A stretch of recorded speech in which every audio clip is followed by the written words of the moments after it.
मेरा सबसे पहला सवाल आपसे ये है कि आप सभी धर्मों के पीछे क्यों पड़े?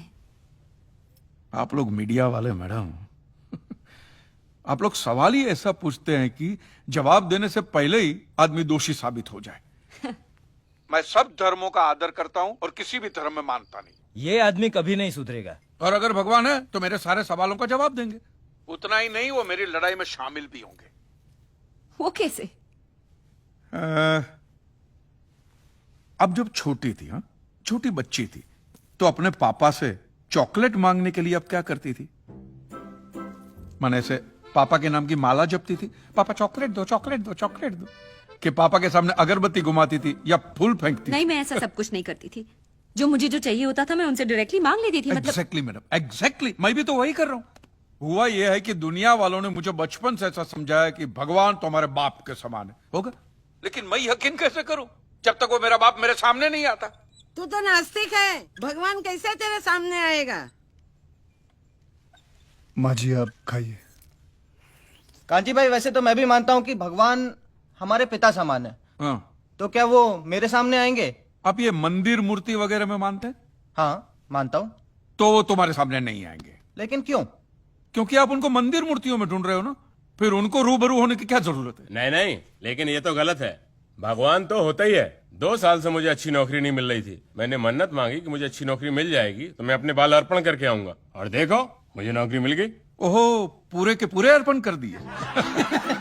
अच्छा आप जरा सोचिए, आप सुबह सुबह तैयार होकर फर्स्ट क्लास ऑफिस के लिए निकलते, काम के लिए निकलते, और जैसे आप घर का दरवाजा खोलते हैं सामने बालों का ढेर पड़ा हुआ है। काले बाल, सफेद बाल, कुछ डैंड्रफ वाले बाल, कुछ ऐसे जूं वाले बाल, हर किस्म के बालों का बूफे लगा हुआ है। तो मुझे बताइए आपको कैसा लगेगा? मुझे बिल्कुल ही अच्छा नहीं लगेगा, है ना? तो सोचो भगवान को कितना बुरा लगता होगा। है? भगवान ने दरवाजा खोला कि बाल बाल बाल बाल। ये कांजी भाई लॉजिक तो सही इस्तेमाल करते हैं। आपको पता है इन बालों का क्या होता है? धंधा होता है, बिजनेस होता है। ये बाल अमेरिका, लंदन, ऐसे विदेशों में बेचे जाते हैं। इन शॉर्ट आपकी श्रद्धा का वहां धंधा होता है। इवन सरिया पेसरा बंदे में दम है यार। लेकिन उन पैसों से स्कूल, अनाथ आश्रम, अस्पताल, चैरिटेबल ट्रस्ट चलते हैं, उससे भी आपको दिक्कत है? ये तो ऐसी बात होगी, जो गुटखा बेचता है वही कैंसर की हॉस्पिटल खोलता है। और मैडम ये सब चलाना ही पड़ेगा, क्योंकि ये सारा पैसा ब्लैक का आता है। इसका अगर आपने व्हाइट में कोई ट्रांजैक्शन नहीं दिखा तो इनकम टैक्स वाले आपका गला दबा के जेल में डाल देवे। मुझे प्रॉब्लम है इनके पैसे निकालने के तरीकों से। जिस तरह वो माफिया वाले गन दिखा के डराते, ये लोग भगवान दिखा के डराते। That's a good one. आपके बच्चे की कुंडली बहुत खराब है, वो मांगलिक है, उसको काल सर्प योग है, शनि का साया है, मंगल की माया है। क्या है ये? वो बेचारा अभी अभी तो पैदा हुआ, उसको सांस तो लेने दो। फिर इस सब के इलाज के लिए वो लोग पूजा पाठ की बंदूकें निकालते हैं, और जीते जी तो छोड़िए, ये आपको अगले जन्म के लिए भी डराते हैं। हाँ, कि अगर इस जन्म में आपने ये किया तो अगले जन्म में कुत्ते बनोगे, या अगर ये किया तो कीड़े बनोगे, मकोड़े बनोगे, नर्क में जाओगे। और फिर तो नर्क का पूरा मेनू कार्ड भी पड़ता है कि आपको वहां कांटों के बिस्तर पे सुलाया जाएगा, आग के दरिया में झोंका जाएगा, गर्मा गर्म तेल में फ्राई किया जाएगा। मैं आदमी हूं कि पकोड़ा हूं?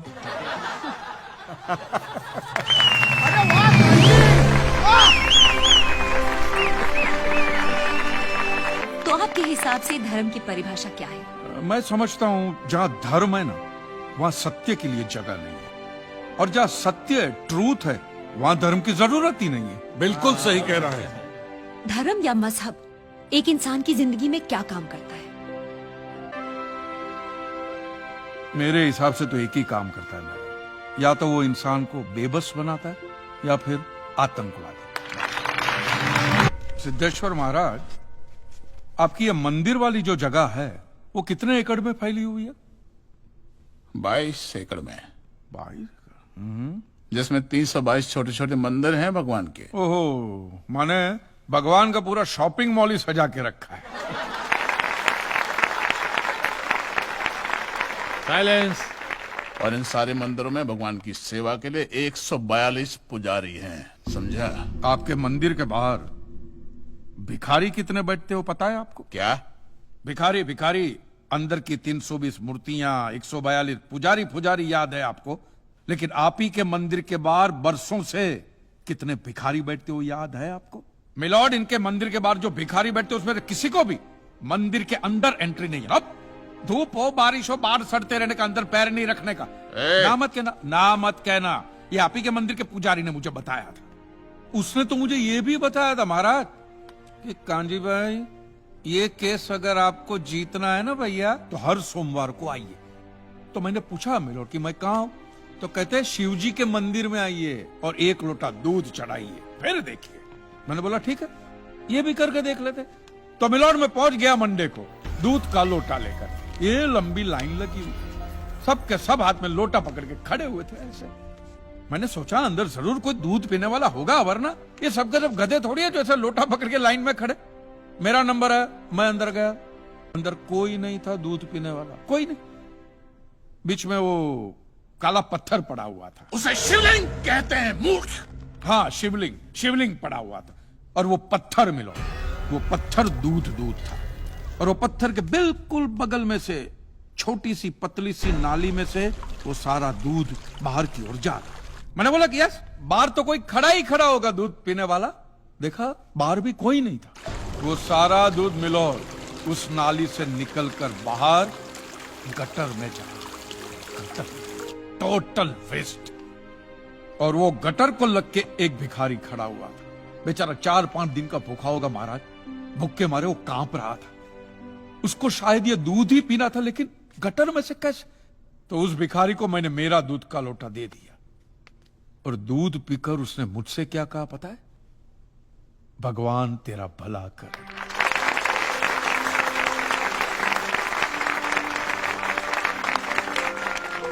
तो मंदिर में आने वाला एक इंसान वो पत्थर पे दूध डालने के बजाय किसी गरीब के पेट में डाले ना, तो सबसे ज्यादा पुण्य मिलेगा।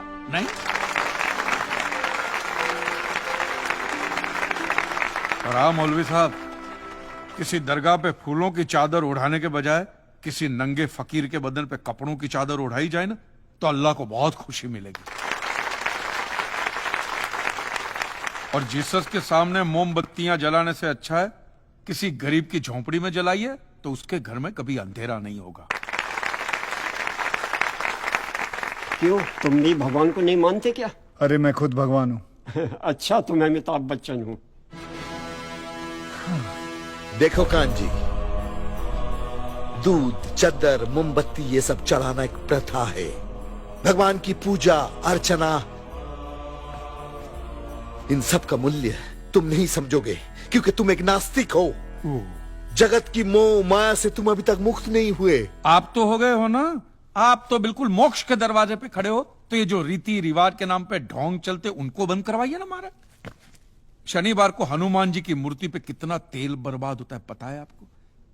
लोग 2 रुपये के 5 रुपए के सिक्के यूं यूं यूं करके मूर्ति पे चिपकाते हैं। हनुमान जी इन सारे चिल्लर का क्या करेंगे? कांजी भाई बिल्कुल ठीक कह रहे हैं। साईं बाबा अपनी पूरी जिंदगी गरीबों के लिए और गरीबी में जिए। जब तक वो जिंदा रहे तेल की एक एक बूंद के लिए दर बदर भटकते रहे, और आज उनके मरने के बाद उनके लिए करोड़ों का सिंहासन, सोने का मुकुट, किसके लिए बताइए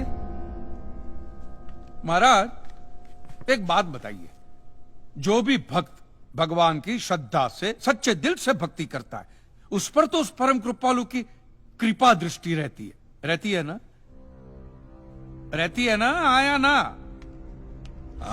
तो चलिए महाराज, मुझे यह बताइए कि अमरनाथ और वैष्णो देवी की यात्रा पे जाती हुई बस नीचे खाई में क्यों गिर जाती है? वो तो भगवान की भक्ति के लिए जा रहे थे, श्रद्धा से भजन गाते गाते जा रहे थे, तो भगवान ने डायरेक्टली उनको ऊपर बुला लिया। और आप मुझे एक गाड़ी ऐसी बताइए जिसका एक्सीडेंट हुआ हो और जिसके अंदर भगवान की मूर्ति या फोटोग्राफ ना हो। बताइए। I object my Lord. From day one ये आदमी बातों को यूं यूं गोल गोल घुमा रहा है। मिस्टर कांजी, ये कोई डिबेट नहीं है अच्छे बुरे की, ये कोर्ट है और यहां प्रूफ चलता है, और हमारे पास प्रूफ है, इंश्योरेंस पेपर्स पर आपके सिग्नेचर्स। इसलिए लीगली आपको कोई हक नहीं बनता इंश्योरेंस कंपनी से पैसे मांगने। और जहां तक हमारा प्रश्न है, बीमा कंपनी के नियमों को हम नहीं मानते। अगर उन्होंने लिख दिया कि भूकंप जज साहब ने करवाया है, तो क्या जज साहब पैसे देंगे? इसी तरह पॉलिसी में भगवान का नाम लिख देने से भगवान पैसे देने के लिए प्रतिबद्ध नहीं होते। अगर आप चाहते कि भगवान आपके पैसे लौटा दे तो ये प्रूव करो कि ये भूकंप भगवान ने किया है। किया ही है ना? इन राइटिंग है, कहीं लिखा हुआ तुम्हारे पास है? Any proof? मिलॉर्ड, ये mister kanji, court of law में सिर्फ दलीलों पर फैसले नहीं होते। आपकी दलीलें, आपके आर्गुमेंट्स आम जनता के लिए कितने भी वैलिड क्यों ना हो, लेकिन अगर आप उन्हें साबित नहीं कर सकते हैं तो उनका कोई मतलब नहीं। आपके पास कोई सबूत है? No milord. In that case यह अदालत आपको 1 महीने का आखिरी मौका देती है। अगली डेट पर अगर आप सबूत नहीं पेश कर सके तो I am afraid you will have to rest your case and all others. Milord, अब जो सवाल मैं पूछने जा रहा हूं उसके लिए मुझे एक ज्ञानी पंडित की जरूरत है। तो आप मेरे जो भी कोई ज्ञानी पंडित है वो यहां पे आए। सिर्फ ज्ञानी आए, ज्ञानी। हाँ, आप बैठ जाइए।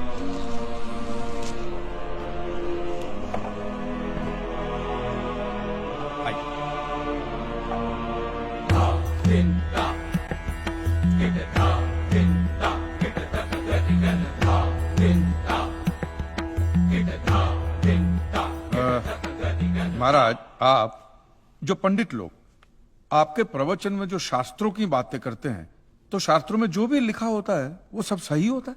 100%। ऐसा कहां लिखा है? ये तो आप कह रहे हैं। गीता में लिखा है। अच्छा, क्या लिखा है गीता में? गीता के 4थे अध्याय का 40वां श्लोक, अज्ञस्य अश्रद्धानस्य संशयात्मा विनश्यति, नायम लोकस्ति न परा न सुखम संशयात्मना। मतलब क्या? इसका अर्थ है जो अज्ञानी श्रद्धा विहीन मनुष्य शास्त्र पर संदेह या शक करता है उसका विनाश निश्चित है। उसे भूलोक या परलोक कहीं भी शांति नहीं मिलती। समझा? ये बहुत इंटरेस्टिंग आइटम है। महाराज, आपको ये गीता में या शास्त्रों में कुछ भी समझ में आता है? कि जो भी लीलाधर महाराज बोल रहे हैं उसमें बस ऐसे समझा समझा करके हाथ हिला रहे हैं? मिलॉर्ड, वो स्कूल में छोटे छोटे बच्चे होते, उनको प्रेयर कभी पूरी याद नहीं रहती, तो बेचारे आंख बंद करके ऐसे करके होंठ हिलाते, वो होंठ हिलाते, ये हाथ हिलाते। एक कांजी, तूने एक सिद्ध साधु का अपमान किया है तो तुझे नरक में भी जगह नहीं मिलेगी। कहां से मिलेगी महाराज? आप लोगों ने पहले से ही वहां कुल्ले टिका के रखे हैं।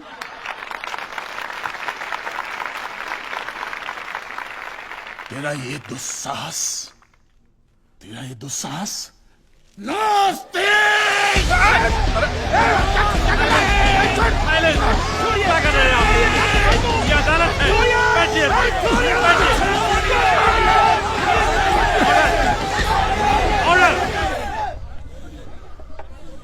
बैठ जाइए।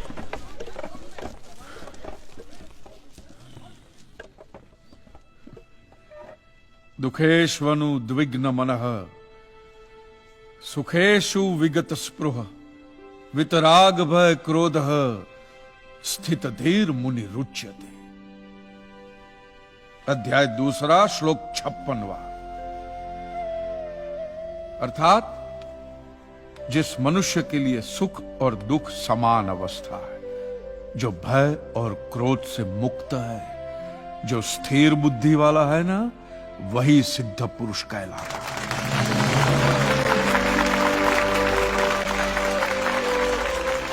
ये मुझे गीता सिखाएंगे?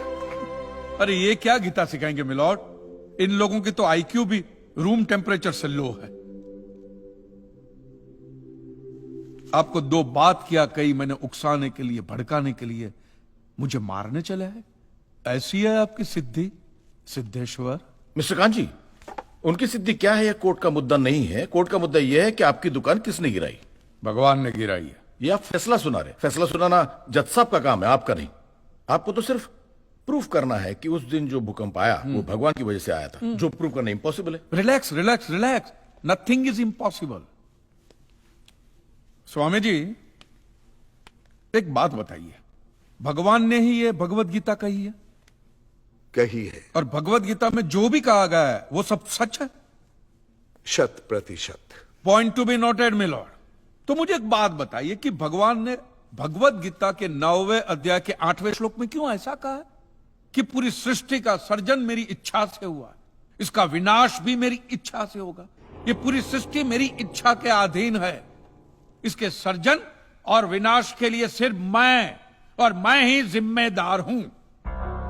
और ये देखिए मिलॉर्ड, ये बाइबल में भी कहा गया है, Aiza chapter 54 verse 16 See, it is I who have created the smith who blows the fire of coals and produces a weapon fit for his purpose. I have also created the ravager to destroy. अब ये देखिए, ये कुरान शरीफ में भी है। सूरह जलजला 99 आयत 1 से 8 में भी लिखा है कि जब जमीन अपनी पूरी शिद्दत के साथ हिला डाली जाएगी और जमीन अपने अंदर के सारे बोझ को निकालकर बाहर डाल देगी और इंसान कहेगा कि ये उसको क्या हो रहा है, उस दिन वो अपने ऊपर बीते हालात बयां करेगी, क्योंकि तेरे रब ने उसे ऐसा करने का आदेश दिया होगा। रब ने।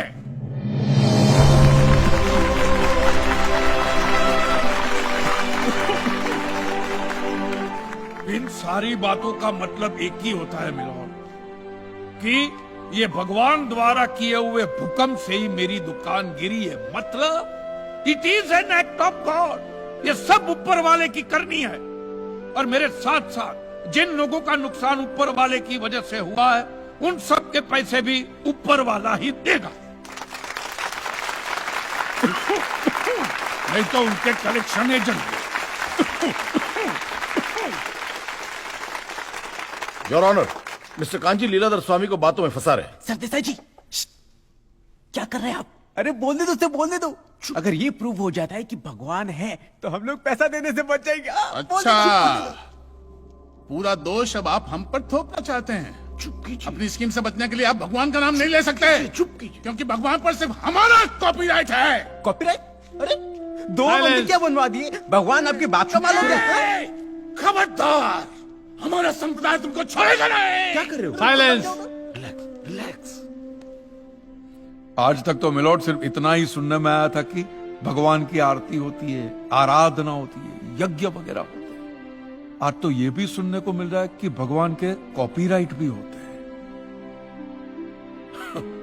भगवान के कॉपीराइट ऊपर वाले की ब्रांड बना दी है इन्होंने।